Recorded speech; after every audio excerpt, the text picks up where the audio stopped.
Bismillahirrahmanirrahim. Assalamualaikum warahmatullahi wabarakatuh. Saya Hanif Rahman Wicaksono dengan NIM 2201030005. Saya Gosi Ulumuddin Widianto, NIM akhir 11. Pembukaan, kami akan membawakan video dengan judul Politik Identitas dan Media Sosial dalam Pemilu, Tantangan Demokrasi dalam Perspektif Hukum Tata Negara. Perkenalkan, ini video kami akan membahas tema isu kontemporer dalam hukum tata negara dengan fokus pada politik, identitas, dan peran media sosial dalam pemilu di Indonesia. Topik ini menjadi penting karena pemilu merupakan sarana utama pelaksanaan kedaulatan rakyat sebagaimana diamanatkan dalam pasal 1 ayat 2 Undang-Undang Dasar 1945. Namun dalam praktiknya, pelaksanaan pemilu saat ini dihadapkan pada tantangan serius akibat menguatnya politik identitas, masifnya penggunaan media sosial. Lanjut untuk ke pembahasan yang pertama, konsep dan landasan hukum. Dalam perspektif hukum tata negara, pemilu merupakan instrumen konstitusional untuk mewujudkan demokrasi yang berlandaskan prinsip langsung, umum, bebas, rahasia, jujur, dan adil. Prinsip tersebut ditegaskan dalam pasal 22E Undang-Undang Dasar tahun 1945.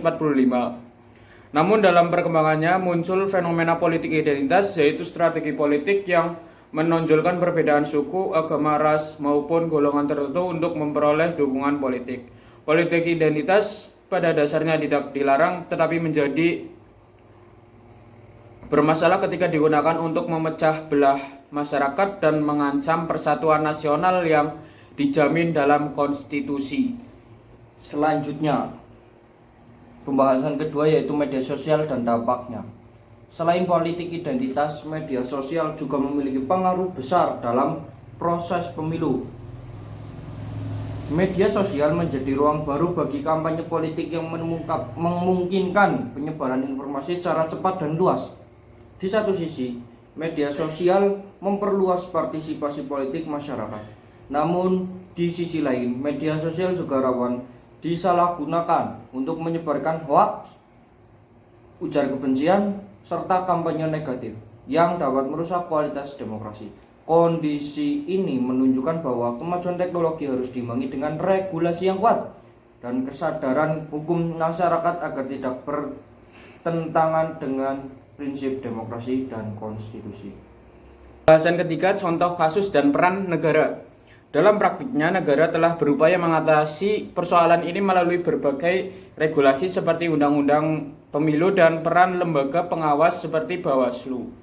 Selain itu, Mahkamah Konstitusi juga berperan penting dalam menjaga agar pelaksanaan pemilu tetap sejalan dengan Undang-Undang Dasar tahun 1945, terutama dalam melindungi hak politik warga negara. Putusan-putusan Mahkamah Konstitusi menjadi instrumen korektif terhadap kebijakan atau praktik pemilu yang berpotensi melanggar prinsip keadilan dan demokrasi. Selanjutnya, penutup dan kesimpulan. Sebagai kesimpulan, politik identitas dan media sosial merupakan tantangan nyata dalam pelaksanaan pemilu di Indonesia. Jika tidak dikelola dengan baik, keduanya dapat merusak nilai demokrasi dan persatuan bangsa. Oleh karena itu, diperlukan peran aktif negara, lembaga pengawas, serta kesadaran masyarakat untuk menciptakan pemilu yang adil, transparan, dan berlandaskan nilai-nilai konstitusi. Demikian video analisis ini kami sampaikan, semoga dapat menambah pemahaman kita mengenai isu kontemporer dalam hukum tata negara. Terima kasih atas perhatiannya. Wassalamualaikum warahmatullahi wabarakatuh.